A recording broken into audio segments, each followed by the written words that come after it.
This is the purpose of this interview is just to talk to you about the case that we're working on, former Sergeant Thally. We knew you had some type of relationship with him, whether it was a personal relationship, whether it was a friendship, or just as a co-worker. But we'll let you answer those questions. So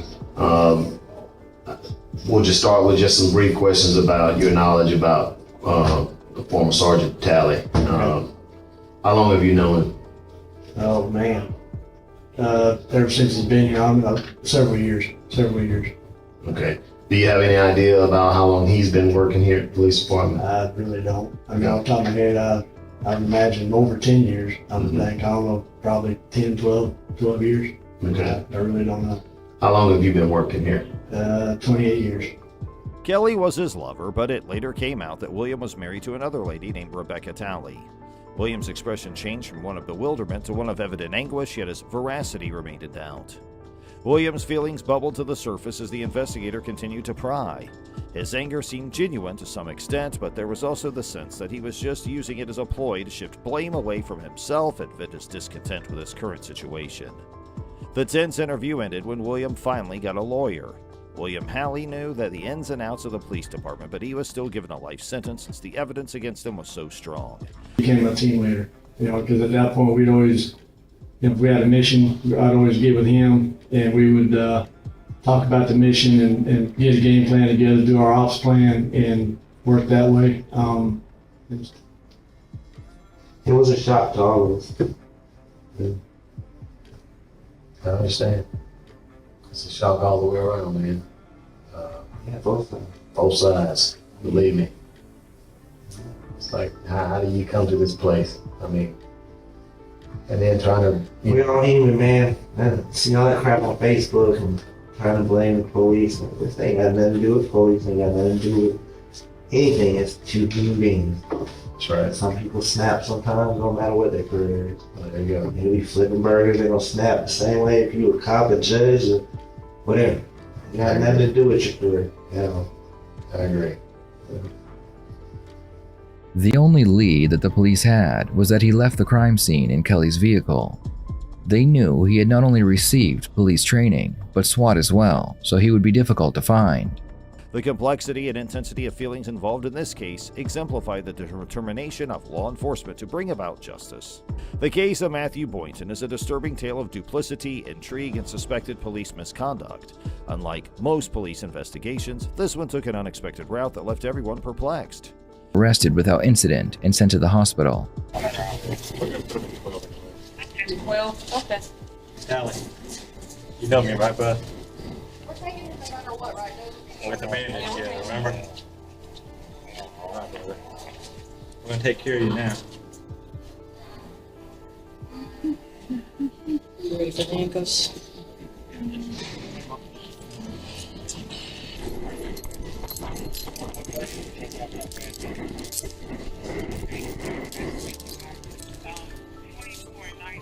After William was cleared at the hospital, he was put into an interrogation room. Hey man, like some water? Sure. A cup of coffee? Sure. Well, we got a bottle of water here just in case you need it.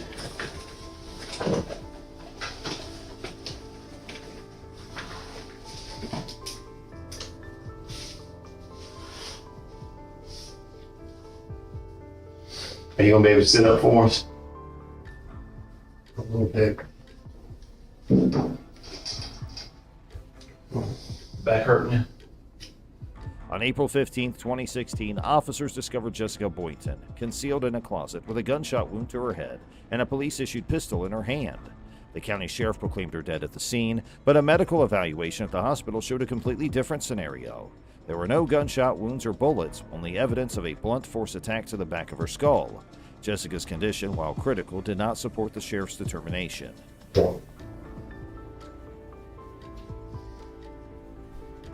know how long you been in the hospital? Days. Days. Yeah.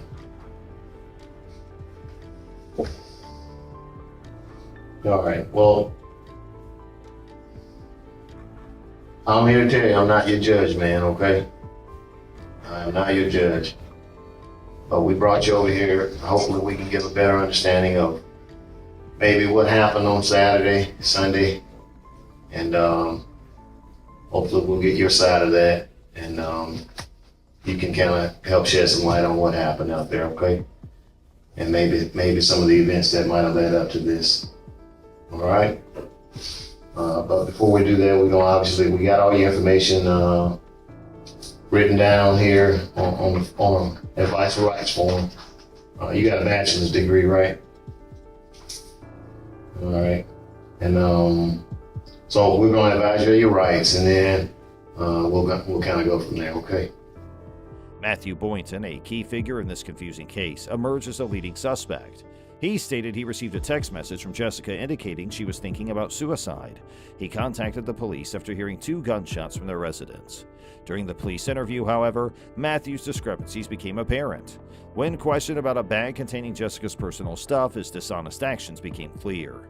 Matthew's long and rambling response to a basic question concerning the bag indicated to the police that he was not telling the truth. The detectives had suspected him of hiding something before, but now they were convinced. This bag, which contained Jessica's clothes and was discovered in Matthew's possession, proved that he had lied under oath. Read this bottom portion, and if you're able to, when I finish up, if you would just initial on these lines saying you understand, if you're able to, and then sign it for me.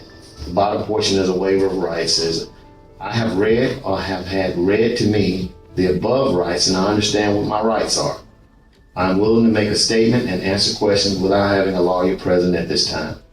I understand and know what I am doing. No promises or threats have been made to me, and no pressure or coercion of any kind has been used against me.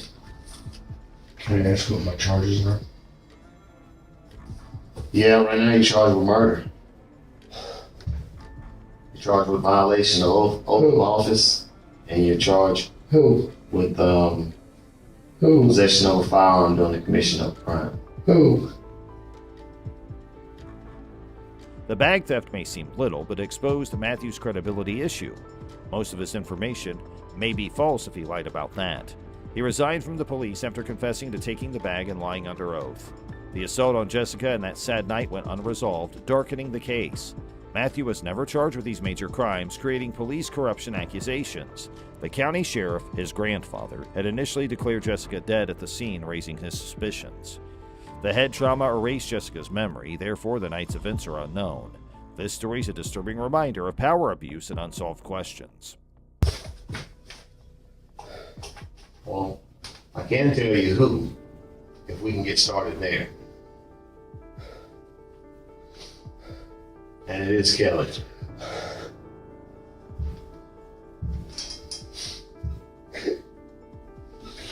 No! Don't do that. No! No! Tally, come on. Tally. Bill. Billy.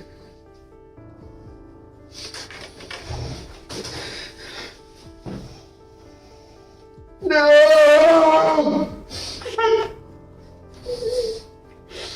No! A small, poorly lit interrogation room was tense. Stephanie Eileen Lazarus, a former top detective, sat across from 2 others, anxious. This strange and unnerving dialogue took place in a chilly, calculated interrogation room. The detectives, aware of Stephanie's background, had deceived her into working on a confidential investigation. They promised her the interrogation room was the safest location to talk. Stephanie, plainly uneasy, fidgeted and looked around. Here, let me get you nasty. Bill. Bill, no. Stop. Relax. Bill, stop. Relax. I'm not here to judge, man. Just stop. Just stop.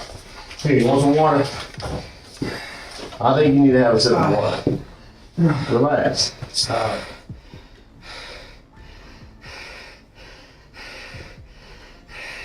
It's all unnecessary, Bill. If you don't want to talk to us, that's fine, but let's not do this, okay? Okay? Let's not do this, okay? The 1986 murder of Sherry Rasmussen went unsolved for 23 years. Shot 3 times, Sherry was found dead at home. It was initially assumed to be a bungled burglary, but the inquiry failed. Due to her intricate love triangle with Sherry and John Rutten, Stephanie was a potential candidate based on fresh DNA evidence. The investigators approached John warily, sensing Stephanie's uneasiness. Stephanie's irritation was clear. Her breathing accelerated and she got defensive. She strongly denied murdering Sherry and demanded to know if she was suspected.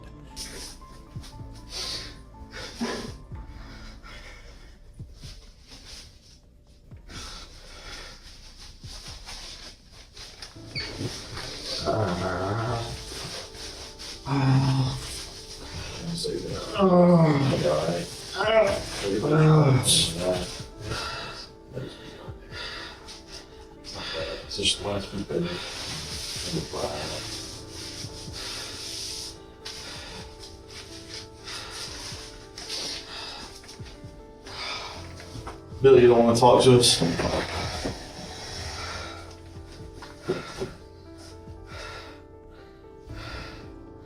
Are you aware that you have an attorney representing you or not? Nobody's talking to me about anything. Okay. Stephanie hesitated when the competent detectives requested for a DNA sample, sensing the gravity of the issue. She considered legal representation. The investigators arrested her after gathering enough evidence during this tense conversation, despite her brief cooperation.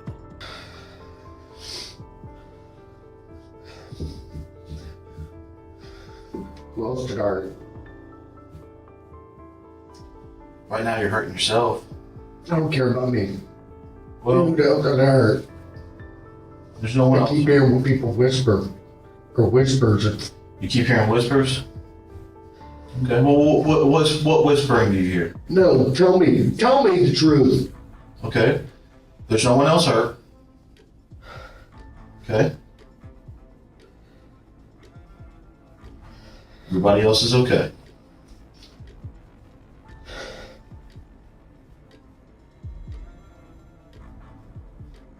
Kelly's dead. Yes.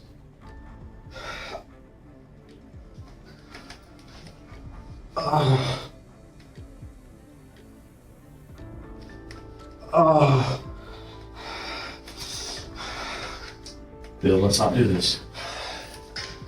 Take me back to jail. Take you back to Take jail. me back to jail. All right. Calm down. We'll take you back. Okay? Hey, look, why don't you sit up and hold your head up so all that blood will rush to your head, okay? Sit up for me. Okay. Down. There you go. Sit up for me, man. Sit up. You got all that blood rushing down to your head. You know better than that, okay? Relax. Relax. Months later, the courtroom would host this twisted drama's finale. Stephanie Lazarus was tried for murdering Sherry Rasmussen. The verdict was damning. First-degree murder. After 2 decades of hiding her guilt, Stephanie was sentenced to 27 years. The end of a famous investigator who had escaped justice for too long began with this weird and unsettling interrogation room showdown. A succession of events took place in silence, revealing a network of deceit and criminality. Charlene, a member of the prison staff, started it all when she had an affair with an inmate.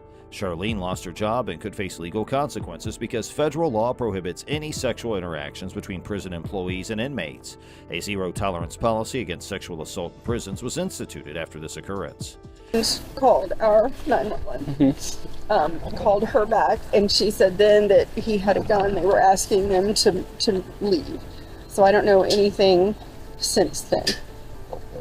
So nobody's here has been injured. No, that's what I told him when I called. He told me that he thinks he killed her. At the same time, a frightening event took place in a residence. Authorities entered the building and found evidence of a fight in various locations. They found Kelly's motionless body in the kitchen, surrounded by evidence suggesting she had been murdered. The police had a quick and easy time zeroing in on William as their main suspect. Which house? This house right here. Has anybody confirmed? We have not confirmed. We just pulled up, just got what she stated. All right, has anybody been in? No, we just pulled up. He's saying you're saying he called you. Yes. Can we get anybody to the door? Where is he at? We haven't approached. All right, but I want to make sure he's not in here with a gun. Kelly was a paramedic in Columbus, Georgia, who often went out of her way to help those around her. Those that knew her admired her, but Kelly kept a secret from everyone. His formidable threat was due in no small part to his vast experience in SWAT and police tactics. But then, something out of the ordinary happened. The police were notified of Williams' car accident by phone call. They hurried to the hospital and quickly located their bleeding and battered suspect there. After William was released, the official investigation began in an interrogation room. Violation of office and possible complicity in Kelly's death were among the charges that loomed. William was asked about two women, Becky and Kelly, during the interview. In Florida, a controversial arrest took place, and as the story unfolds, it is unlikely to come as a surprise to many, given the recurring instances of law enforcement officers failing to carry out their duties effectively. The commanding voice of an officer rang out, ordering the car to stop, while instructing its occupants to remain within its confines. What are you doing here? Turn the car off. Turn the car off now. Turn the car off now. Turn the car off. Turn the off now. Turn the car off. Watch what you doing, because I'll punch you in your. Don't ever forget that. I'll punch you Send me in a second, man. your. Hey, Let me explain to you what we're doing. Put your hands on me, and I am responding. I don't give Hold a. up. I'm responding to an alarm call. Put your hands on me, and I didn't turn up on you. Turn around. Watch your mouth. Oh, my mama. Nobody's under. The urgent commands continued as the officer persisted in demanding that the car be turned off. Sir, you came in this hostile. Don't you ever put your hands on me. I'll spit on you. Stop. Under arrest. Stop. Get down. Chill, bro. Chill, bro. Stop. 40 seconds, right? Step it up. Get down now. Get down now. Turn around. And put your hands behind your back. Get down. Get down. Repeating the instruction with increasing urgency. In the midst of the chaos, the officer hastily clarified that the situation was not an arrest, urging the woman to turn around while reassuring them that they were not under arrest. However, the events captured in the body camera footage were deeply unsettling and shocking. Despite the officer's reassurances of trying not to cause harm, the tense atmosphere and the officer's actions conveyed a sense of imminent danger. As the situation escalated, the woman in the car expressed their distress, pleading to the officer to stop touching them. She called out to her mother, emphasizing that she could communicate with them but not the officer. Frustration filled their voice as they protested against being held and instructed the officer not to forcefully turn their face. The tension heightened further when two additional sheriff's deputies arrived at the scene. You're wrong, and I take your whole time. Oh my soul, it's my wrist, it's breaking. What the It's not great. Fix it, bro. If I said it hurt, and I will spit on you. Fix my wrist. What the fix it, bro. What are you doing? Stop touching me. Stop pulling Stop away. touching me. My wrist hurt. I'm gonna pull away. Bro, you doing too much, bro. You touch me, I'm gonna get your doing too much. Touch me. What's wrong with you? See down there. I'll take this whole car on my mama. The initial officer attempted to explain the situation, but the woman in the car resisted, refusing to comply. The scene became chaotic, with the car door being forcefully slammed and the individuals traveling with the woman who had been subjected to brutality distancing themselves from the officer. Listen, come on. I know what's going on. Outside the car. Slammed on her outside of the car, bro. And they still over here. They snatched her out of the car, slammed on her face, bro. They still over here. I'm right now. The officer's body camera captured the events, and it became evident that those present wanted no association with the officer involved. The woman stressed that their wrists were inside the vehicle and cautioned the officer against pushing them, asserting that they were capable of handling the situation without any external force. Okay. Get it. Calm down, we'll help you out, okay? Don't push me, bro. I'm not gonna tell you. Put your feet in the car, please. You start to get away. I will listen I will to help you, you out. but she cannot be in my face. It also captures this woman being placed in a squad car. To reiterate, this woman did not do anything wrong, and we know this via local media. So here comes the next investigation story. During a game in Manchester, a police officer harassed A.J. Dillon, a running back for the Green Bay Packers. The incident, captured on video, gained widespread attention. Dillon had sought permission from security guards to interact with fans during a rain delay.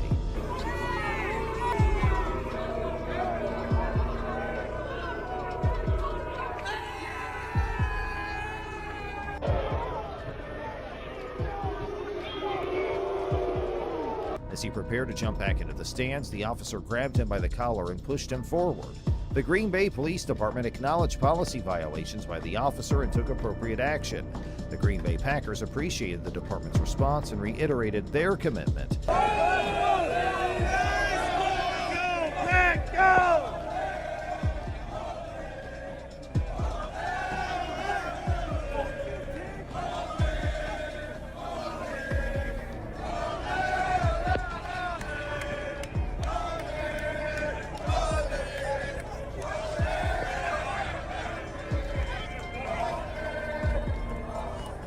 To public safety at Lambeau Field. Dillon confirmed the misunderstanding and that security had given him permission to engage with the crowd.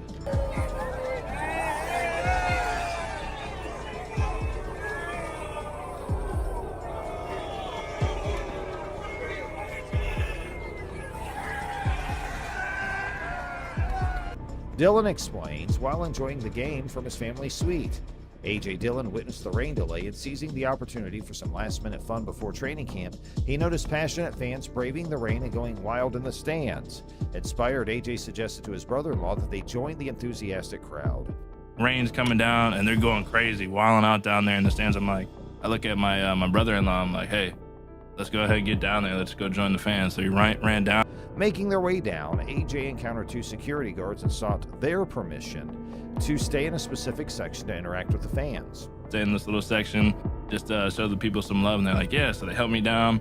And these security guards know that you're A.J. Dillon. Yeah, Okay, they're like, you're in your house. Yeah, they gave me their hands, helped me down, and jumped down there, and I'm starting to chant, high-fiving people, and then I'm about to jump on my Lambo Leap, and all of a sudden I'm like, whoa, like I felt like getting pulled back, and I honestly thought it was a fan, like it was down there. I was like, oh, somebody really wants to take a picture. Yeah. Like, what's going on? And this guy's like, get up there, you're getting arrested. I'm like, all right, that was my plan. I was about to jump up. They recognized him as A.J. Dillon and gladly assisted him in descending to the lower section. A.J. engaged with the fans, leading chants and exchanging high fives. As he was about to jump into the Lambeau Leap, he suddenly felt a force pulling him back. Initially assuming it was an eager fan wanting a photo, A.J. soon realized that he was being confronted by an individual who instructed him to return to his seat, indicating he was being arrested. Deciding it was best to comply, A.J. quickly rose to avoid any further complications in the situation. Next is a drunken cop caught on duty. Hey, Officer Oscar, why don't we come back out here real quick? Come back to the bus. It's all good. Hey, man. So, can you just put your hands on the roof for me? I'm going to remove your gun, okay? You got any other weapons? No, but I'm supposed to see. You're prone to seizures? Okay, I'll turn my lights off real quick for you, all right? I'm going to put this in my car for the duration of this. An on-duty police officer, Oscar, was caught exhibiting signs of impairment while on the job. As the officer was conducting his duties, he was approached by another officer who called out to him, urging him to return to the scene.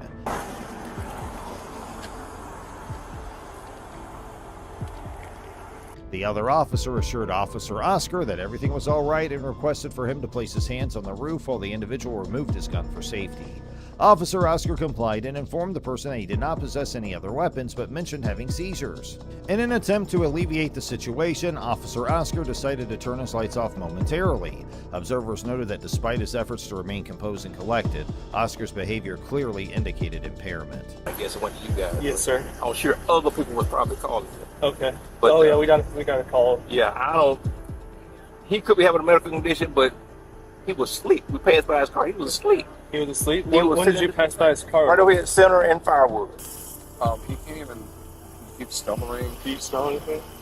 Upon searching Officer Oscar's car, it became apparent why he'd been pulled over in the first place. Allegedly, this was the manner in which he had been behaving prior to the concerned individual's intervention.